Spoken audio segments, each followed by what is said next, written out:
Cumprimento a todos com a paz do Senhor Jesus. Amém. Meus irmãos, abra sua Bíblia no Evangelho segundo escreveu Mateus, capítulo de número 5, nós vamos ler a partir do versículo de número 43. Enquanto você abre sua Bíblia, eu gostaria de externar minha gratidão pela oportunidade que demos, pastor dessa igreja, que Deus abençoe sua vida, sua casa e seu ministério de forma abundante. Saúdo também aos irmãos que nos assistem no culto online, que Deus possa abençoar a sua vida e que a palavra de Deus possa chegar ao teu coração aonde você estiver. Deus colocou essa palavra ao meu coração para ministrar a igreja nesta noite, que tem como tema a lei do amor. Quem achou o texto bíblico diz amém? Amém. A palavra do Senhor nos diz: ouvistes que foi dito, amarás o teu próximo e aborrecerás o teu inimigo. Em outra versão diz, e odiarás o teu inimigo. Eu, porém, vos digo, amai a vossos inimigos, bendizei os que vos maldizem, fazei bem aos que vos odeiam e orai pelos que vos maltratam e vos perseguem, para que sejais filhos do Pai que está nos céus. Porque faz que o seu sol se levante sobre maus e bons, e a chuva desça sobre justos e injustos. Pois se amardes os que vos amam, que galardão tereis? Não fazem os publicanos também o mesmo? E se saudardes unicamente os vossos irmãos, que fazeis demais? Não fazem os publicanos também assim? Sede vós, pois, perfeitos, como é perfeito o vosso Pai que está nos céus. Você pode dizer amém? Amém? Meus irmãos, eu acredito que nós estamos diante de um dos textos mais confrontadores do Evangelho. Não é à toa que os grandes estudiosos afirmam que o Sermão do Monte contém os principais temas da proclamação de Cristo durante o seu ministério terreno.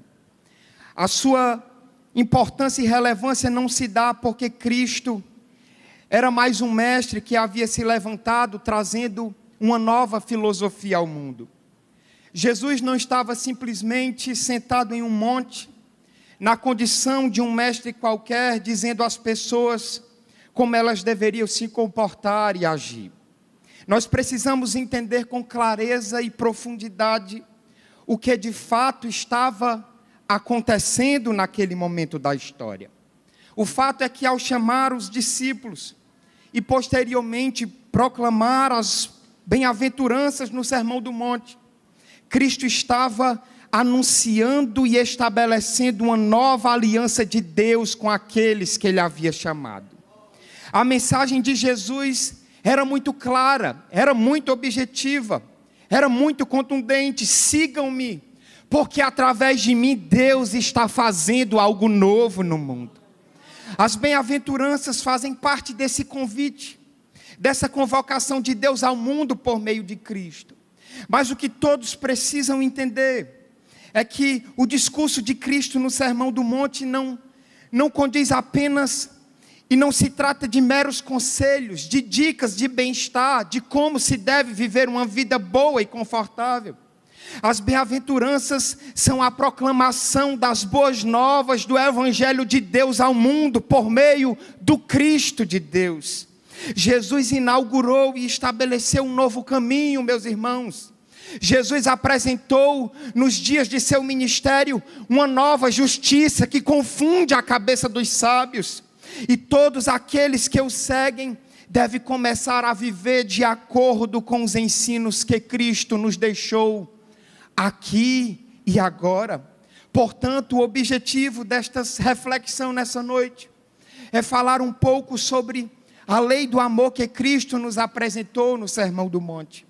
E diante dessa simples proposta, a pergunta que nos resta essa noite é: como temos vivido o amor em nosso dia a dia? Como você tem vivido o amor em suas relações interpessoais? Como você tem vivido o amor em sua casa, em seu trabalho, nos seus relacionamentos? Se nós fizermos uma análise séria, meus irmãos, e não formos hipócritas com nós mesmos, nós vamos perceber que no mundo que nós estamos vivendo, no mundo que nós estamos inseridos, o amor geralmente não é uma das coisas que nós buscamos e seguimos com fidelidade, pelo menos em alguns aspectos, e por conta da nossa natureza caída, pecaminosa, por conta da mancha que o pecado gerou em nosso ser, existe uma tendência no homem e na mulher, para apelar para uma justiça que diz: eu amo a quem me ama, e odeio a quem me odeia. Esse é o mundo que nós estamos vivendo. Eu honro a quem me honra, e desonro a quem me desonra. Eu respeito quem me respeita, e desrespeito quem me desrespeita. Afinal, existe uma lei histórica que rege a cabeça do mundo, olho por olho, dente por dente. Só que tem um detalhe importante, meus irmãos, e eu preciso falar sobre isso nessa noite. Quando nós conhecemos a Jesus Cristo de Nazaré, nós nos deparamos com uma lei absolutamente diferente da lei que rege o mundo. Nós conhecemos a lei do amor, mas essa lei aparentemente não tem muita lógica para a maioria dos seres humanos. E eu explico por quê. Porque a lei do amor de Deus, ele está fundamentado em basicamente duas coisas: misericórdia e compaixão.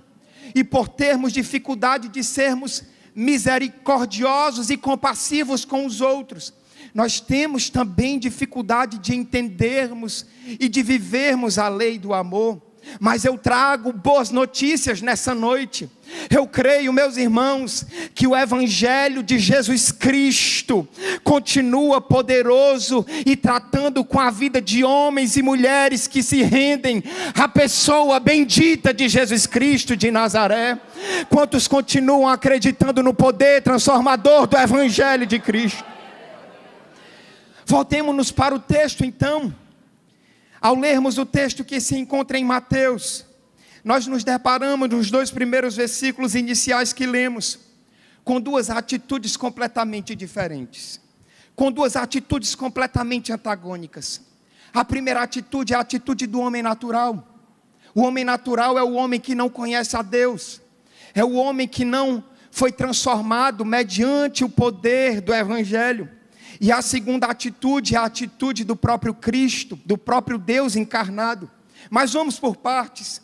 No que diz respeito à atitude do homem natural, contida no versículo de número 43, Jesus disse: ouvistes o que foi dito, amarás o teu próximo e odiarás o teu inimigo.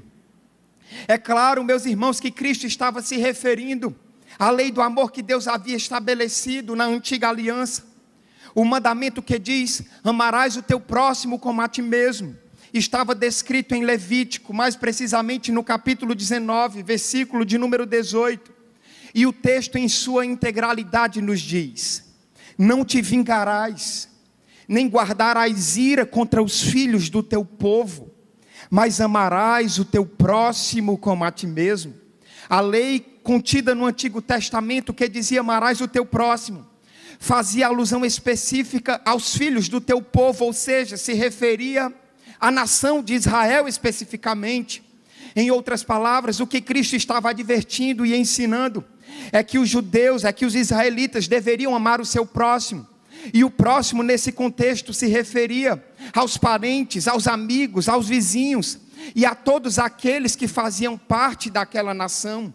Ou seja, o povo da nação de Israel tinha por força de lei, lei do próprio Deus, lei do próprio Senhor, que amaram uns aos outros.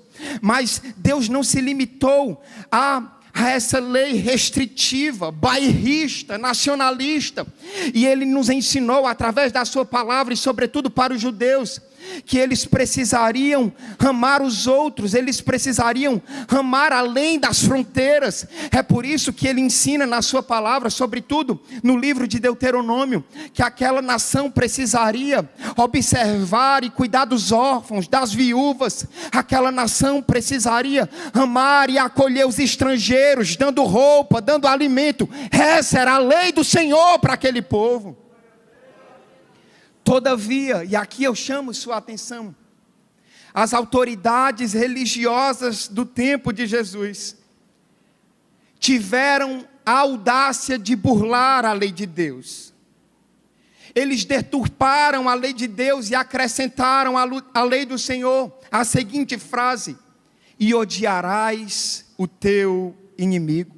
Entenda, contrariando a lei estabelecida por Deus, as autoridades religiosas daquela época pregaram um ódio, incitaram ódio aos seus inimigos. E os inimigos no contexto bíblico eram todos aqueles que não eram judeus, eram todos aqueles que eram gentios, todos aqueles que eram estrangeiros. É por isso que Jesus, ele começa falando: olha, vocês estão ouvindo o que estão pregando, o que estão ensinando. Os religiosos, aqueles que detêm o poder, que detêm a pregação, eles estão ensinando o ódio, eles estão incitando o ódio ao próximo, ao inimigo. E essa é uma palavra dura, meus irmãos. E eu acredito que alguns que estejam no culto presencial e no culto online estejam se perguntando: como isso é possível? Homens que deveriam obedecer à lei de Deus, homens que deveriam pregar a lei de Deus, agora estão incitando ódio entre as pessoas pelo simples motivo de serem de outras nações. Isso é um absurdo. Além de contrariar uma lei expressa de Deus, isso é desumano. E realmente, meus irmãos, isso é um absurdo. Mas o fato é que nós temos a mania de julgar os outros, pastor. Existe uma tendência em nós, seres caídos, em condenar as outras pessoas. E quando eu meditava nessa palavra, eu confesso que eu fiquei chateado com essas autoridades religiosas, pastor. Eu estava pregando e lendo, e eu fui ficando enraivecido, enfurecido com esses homens, nos dias de Jesus. Mas eu confesso que enquanto eu estava meditando nessa palavra, em meu coração surgia um questionamento que não remete aos dias de Jesus, aos problemas dos dias de Jesus, mas um problema que remete aos nossos dias. Porque enquanto eu estava ficando com raiva dos religiosos dos dias de Jesus, Jesus estava mostrando-nos e me mostrando especialmente que nós não somos também bonzinhos e perfeitos como nós achamos que somos. E o questionamento que surgia em meu coração era: quem são os religiosos de hoje? Quem são os religiosos de hoje?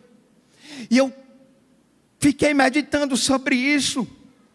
E essa é uma percepção minha, pastor, que os religiosos de hoje somos nós. Ou se não somos nós, muitas vezes nós fazemos exatamente o mesmo papel que esses religiosos faziam. Julgamos e achamos um absurdo o fato dos religiosos judaicos terem uma atitude de ódio pelos estrangeiros. Nos revoltamos com isso. Mas esquecemos hipocritamente que muitas vezes, dentro das nossas igrejas, existem pessoas que se odeiam. Dentro das nossas igrejas, existem pessoas que não suportam sentar ao lado de outras. Achamos um absurdo o fato dos religiosos judaicos terem ódio pelos estrangeiros, mas esquecemos que muitas vezes dentro do nosso próprio arraial existem pessoas que não se falam, existem pessoas que trabalham umas contra as outras, existem pessoas que são falsas, mentirosas, que se alegram com a queda do irmão, que se alegram com o sofrimento do próximo. Nós achamos um absurdo o fato dos religiosos judaicos terem ódio de estrangeiros, mas esquecemos que às vezes nós mesmos somos incapazes de perdoar, de amar, de estender a mão para o que está caído. Somos incapazes de amar, às vezes estando no contexto de uma igreja local.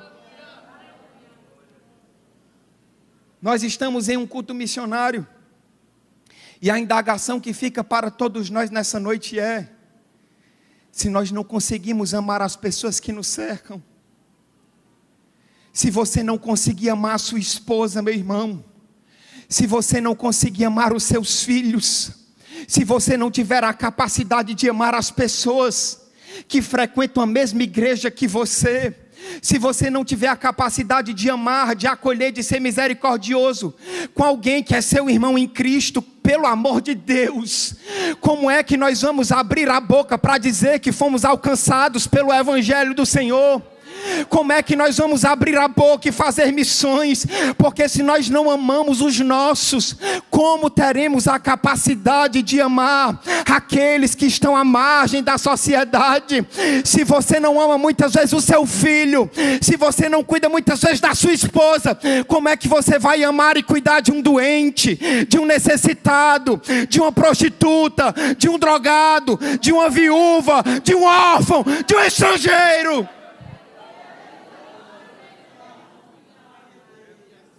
Existe uma história que fala sobre um pastor de uma cidade pequena. A história diz que quando terminava o expediente na sua igreja, ele ia para casa a pé. E naquele dia, ao terminar o expediente, no começo da noite, ele sai da igreja, vai para casa. E quando ele estava no caminho de sua residência, ele passou em frente a uma casa de prostituição. E a história nos diz que uma prostituta desesperada, em prantos, chorando, correu até o pastor, porque ela reconheceu que aquele era um homem de Deus, era o pastor da cidade. E ela, aos prantos, pede ajuda ao pastor. E ela começa a relatar que dentro daquele local, daquela casa de prostituição, havia uma amiga, uma prostituta que estava prestes a cometer suicídio. Ela estava triste com a vida, ela já não tinha mais esperança. E a passagem do pastor naquele exato momento foi como uma espécie de milagre de Deus, uma oportunidade que se abria. E o pastor até se sentiu comovido, o pastor até teve o coração apertado por aquela situação. Mas ele olha para aquela prostituta e diz: minha filha, você sabe que eu não posso entrar aí? Afinal de contas, eu sou um servo de Deus. Afinal de contas, o que é que vão pensar sobre mim? Se passar alguém que me conhece, o meu ministério acabou, a minha vida acabou.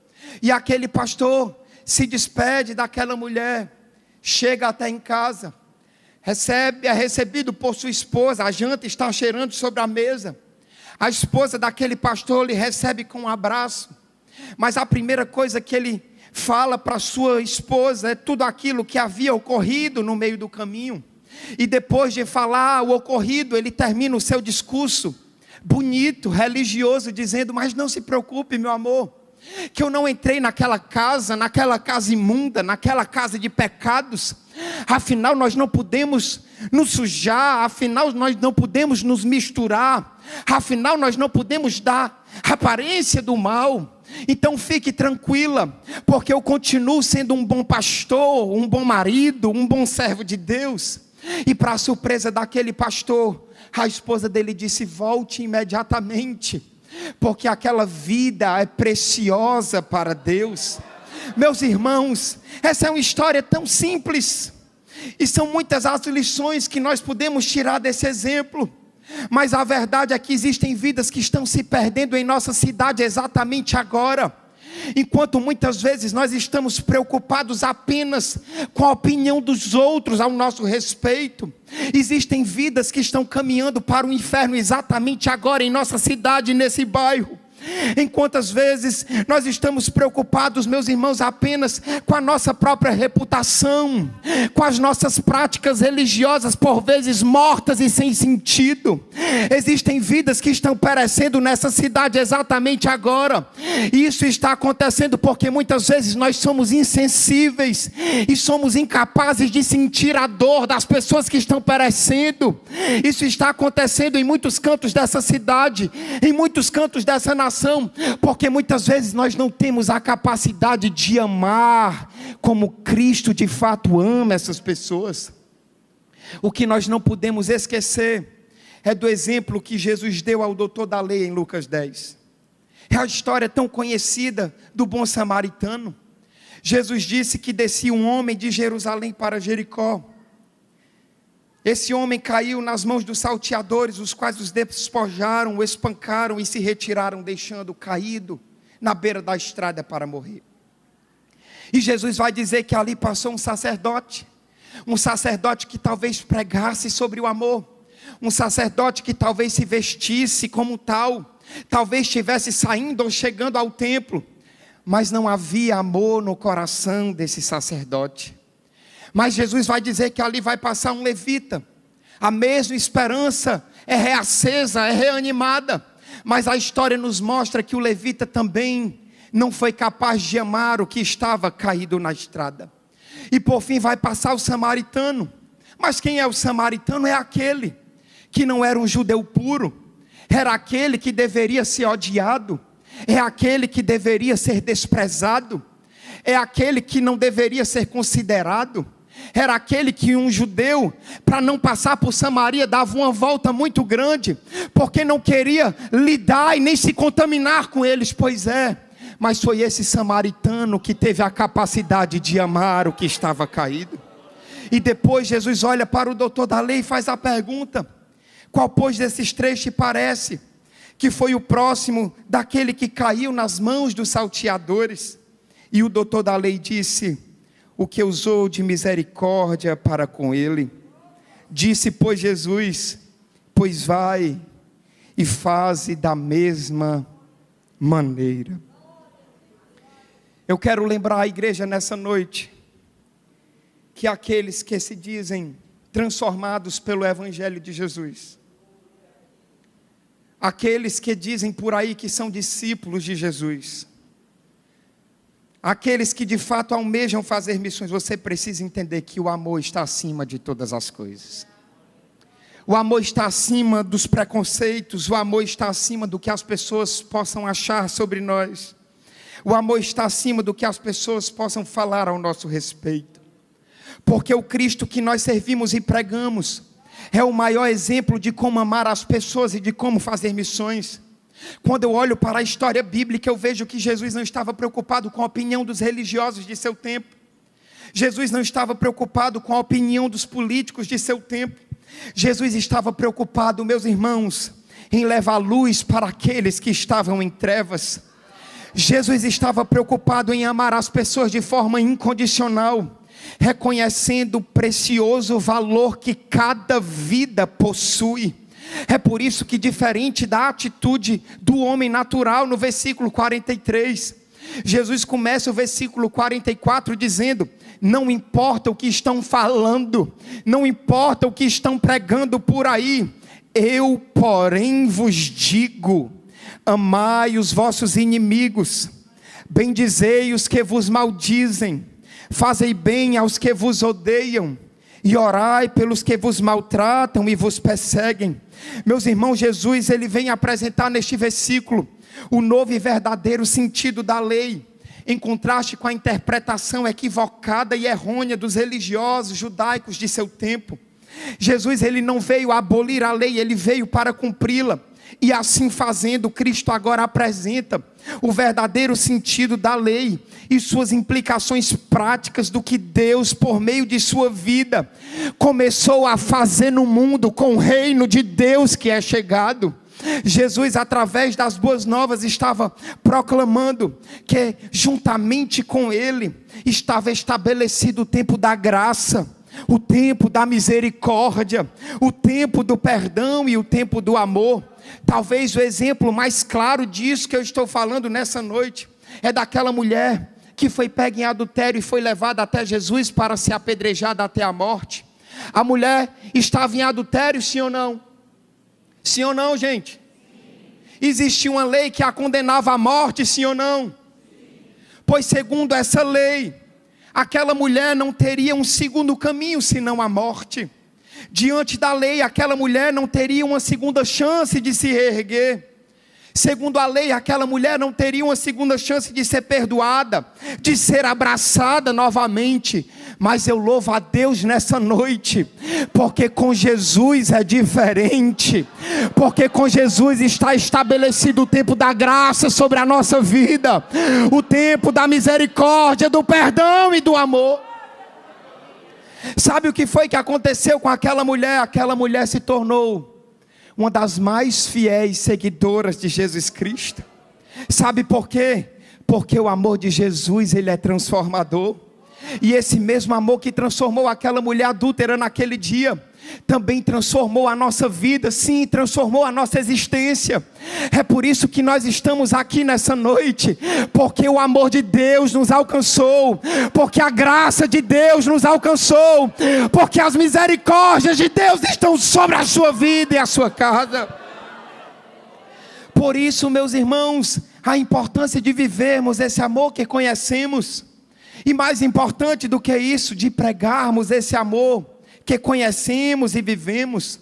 Cristo nos confronta nessa noite, Cristo nos desafia. Nesta noite nós precisamos conhecer, nós precisamos viver e pregar a sua lei do amor. Essa é uma verdade que precisa ser dita nos nossos dias.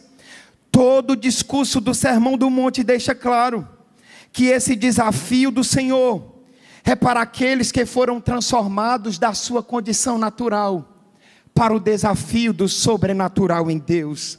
Portanto, meus irmãos, conhecer, viver e pregar esse amor é o verdadeiro teste de um caráter, de um homem, de uma mulher que de fato foi transformado e renovado mediante o Evangelho de Jesus Cristo. Talvez esteja alguém aqui nessa noite pensando nesse exato momento: é muito fácil falar sobre isso, pregador. É muito confortável para você trazer essa palavra nessa noite. Engraçado, mas você não conhece minha vida, você não conhece minha história. Se você conhecesse, você saberia dos meus traumas, das minhas frustrações, dos meus desalentos e desafetos. Ah, pregador, se você conhecesse a minha vida, você saberia que existem pessoas que não merecem o meu amor, o meu perdão e a minha misericórdia. Se existe alguém aqui nessa noite, no culto presencial ou no culto online, que está com esse pensamento, eu quero trazer umas palavras para você nessa noite. Não, eu não vou tentar te convencer através de um intelecto humano, eu não vou te convencer através da psicologia, eu não vou tentar te convencer por meios de estudos, por meios de análises que podemos fazer com você dos seus traumas, das suas percepções sobre a vida. Não, eu quero apenas lembrar o que está descrito na palavra de Deus, lá em João 3,16, um texto tão simples, um texto tão basilar que toda criança sabe, mas é um texto chave para a nossa existência. A palavra nos diz que Deus amou o mundo, Deus amou a humanidade, Deus amou a mim e a você de tal maneira que deu seu Filho unigênito, para que todo aquele que nele crê não pereça, mas tenha a vida eterna. O Filho de Deus, o Cordeiro de Deus, ele morreu numa cruz, pagando um preço que eu e você merecíamos pagar. Em 2 Coríntios capítulo 5, versículo 21, a palavra de Deus nos diz: aquele que não conheceu pecado, o Cordeiro Santo de Deus, imaculado, santo, perfeito. Pois é, a palavra diz: aquele que não conheceu pecado, ele se fez pecado por nós, para que nele fôssemos feitos justiça de Deus. Talvez você ache pouco, pois se você está achando pouco, vá para Isaías 53, a partir do versículo 4. Verdadeiramente ele tomou sobre si as nossas enfermidades e as nossas dores levou sobre si, e nós o reputamos por aflito, ferido de Deus e oprimido. Mas ele foi ferido pelas nossas iniquidades, pelas nossas transgressões, pelos nossos pecados, e moído pelas nossas iniquidades. O castigo que nos traz a paz estava sobre ele, e pelas suas pisaduras fomos sarados. Como era a nossa situação? Todos nós andávamos desgarrados como ovelhas, cada um se desviava pelo seu caminho, mas o Senhor fez cair sobre ele. Mas o Senhor fez cair sobre ele. Mas o Senhor fez cair sobre ele a iniquidade de todos nós. Ele foi oprimido, mas em sua pressão ele não abriu a boca. Como um cordeiro ele foi levado ao matadouro, e como ovelha muda perante os seus tosquiadores, ele não abriu a boca.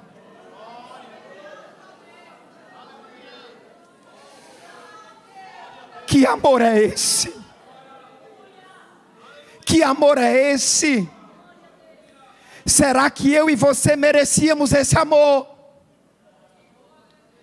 Será que eu e você, como servos de Deus, depois de termos sido alcançados pelo amor de Cristo, depois de experimentarmos o amor, a graça, o perdão, a misericórdia de Deus, todos os dias da nossa vida, podemos abrir a nossa boca e dizer: existem pessoas que não merecem o meu amor, existem pessoas que não merecem o meu perdão.